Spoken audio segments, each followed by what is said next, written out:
Joining us now, without further ado, Tina Fey from Governor Sarah Palin. Governor, how are you? I'm doing great. Oh, aren't you just clever? Oh, well, you know. Do you remember the time we met last summer in Anchorage? I sure do, because I got your book then, and it's just been great to read. And, yes, did you ever catch some fish up there?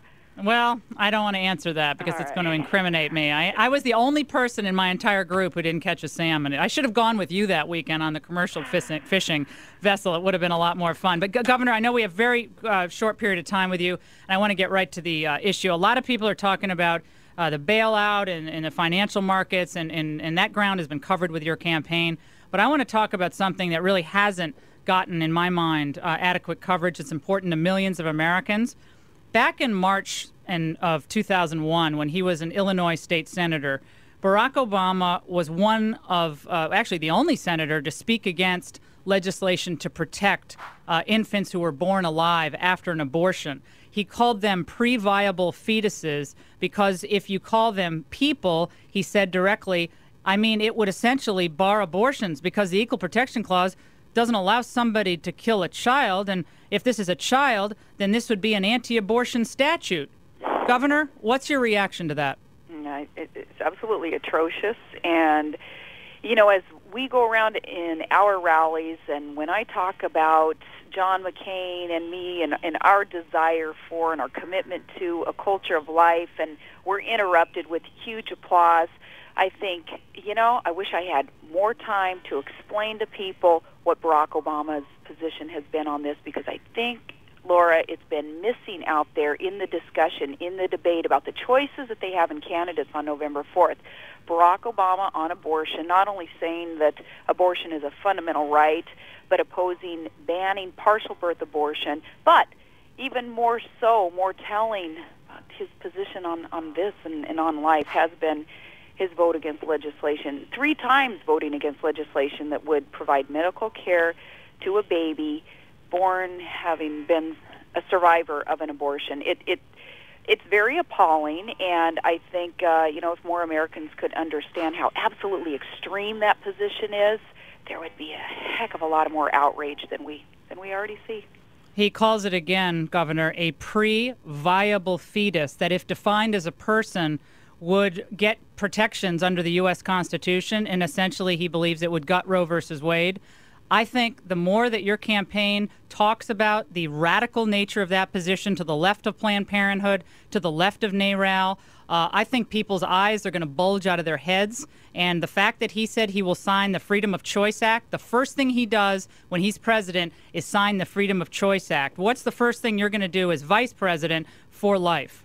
Oh, my goodness. You know, one thing, Laura, I think that getting elected is going to allow the not just talking the talk, but walking the walk. Being elected with a family that is quite diverse, including, you know, a special needs child. I would just hope that my life can reflect what it is that we will do to usher in that culture of life in our government. I hope that, you know, my family alone can just reflect that, because it is so extremely important. You said it best, Laura, and I give you credit when I go around and I use a line from your book when you talk about really kind of live in a messed up world right now, and what's the most promising and precious ingredient that we have in this world? It's a child. That's where our potential is. That's where America's promise is. It's in our children. And I use that, and I believe in it. And again, let me go back, though, to this Born Alive legislation that Barack Obama could not support. It's appalling enough, I think, even for those who are pro-abortion, to understand that Barack Obama opposes banning partial birth abortion, because that's quite extreme.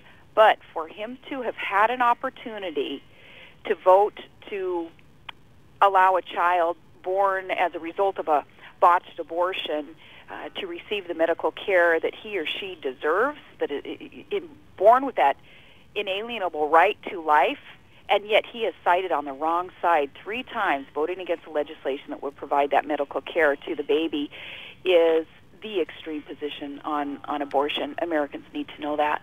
Governor Palin, Barack Obama, as you've pointed out in a few of your interviews, we've talked about consistently on our show, has had a long history of associating with people who, I believe, in their interviews, recent and distant, have a very dark view of America. I believe they don't like this country. They don't like our traditions. They don't like our culture. They don't like capitalism. I'm talking about Reverend Wright, of course, and Bill Ayers.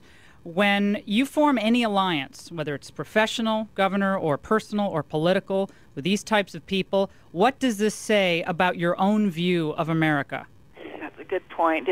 The issue with Ayers is an issue of judgment, and now it's an issue of candor also. And Barack Obama hasn't told the American people the total truth on that about his association, when, where, all the questions that are finally being asked about that association with an unrepentant domestic terrorist who did raise the campaign to bomb the United States Capitol and the Pentagon. That it's all about judgment there in the next president of the United States. Well, doesn't it, Governor, go beyond judgment to a fundamental question? What did Bill Ayers see in young Barack Obama? What did Bill Ayers understand was Barack Obama's view on education, a radical Marxist idea of how to indoctrinate young people at an early age? Venezuelan President Hugo Chavez is all for Bill Ayers. What does it say about the collision of their worldviews on education?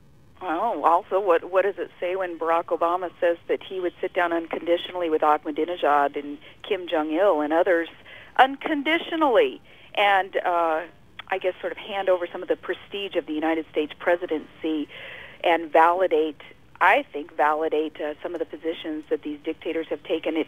There we go again with the judgment. And, Laura, it's so important for your listeners to start asking those questions and demanding answers of candidates. We certainly, John McCain and I, our lives are an open book. We're called on the carpet every day, demanded of us to answer questions, and I don't see that on the other side. I don't see the other ticket being asked to be truthful and give these details that American voters are deserving.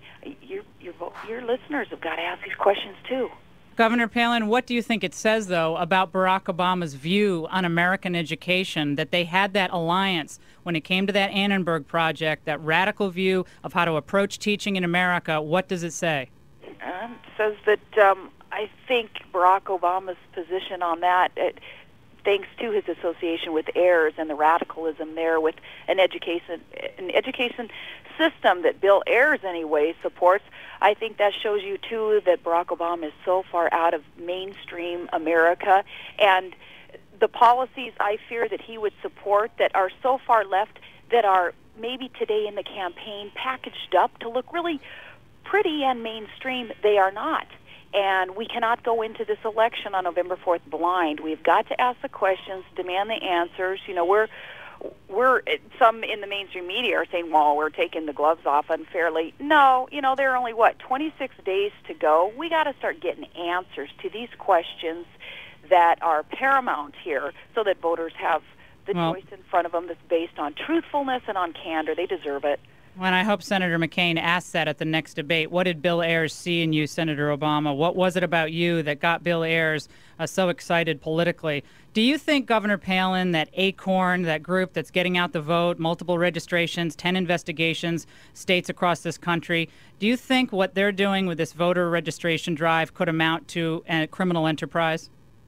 It's fraud. The connection there to ACORN and fraud is... that too. It's another thing that's absolutely atrocious, and you think, geez, doesn't anybody have a conscience anymore? Allowing this group, perpetuating this problem of allowing people to vote illegally, it's one of those things, again, Laura, where I think, come on, America, wake up and ask these questions and get to the bottom of this also. I'll tell you, Barack Obama, his answers have been quite curious, also his campaigns, anyway, regarding his relationship with ACORN. Hi, $800,000.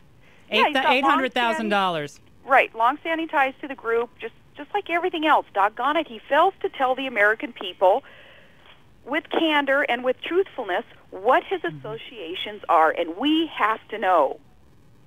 Governor Palin, we wish we had more time with you, but I'm going to extend an invitation to you because I'm one of the few women in this talk radio business with the audience the size we have, millions of people across this country. I'm extending to you opportunity to come on every week, talk directly to millions of Americans about these issues. We hope you'll come back. We love what you're doing for the Republican Party. It's a breath of fresh air.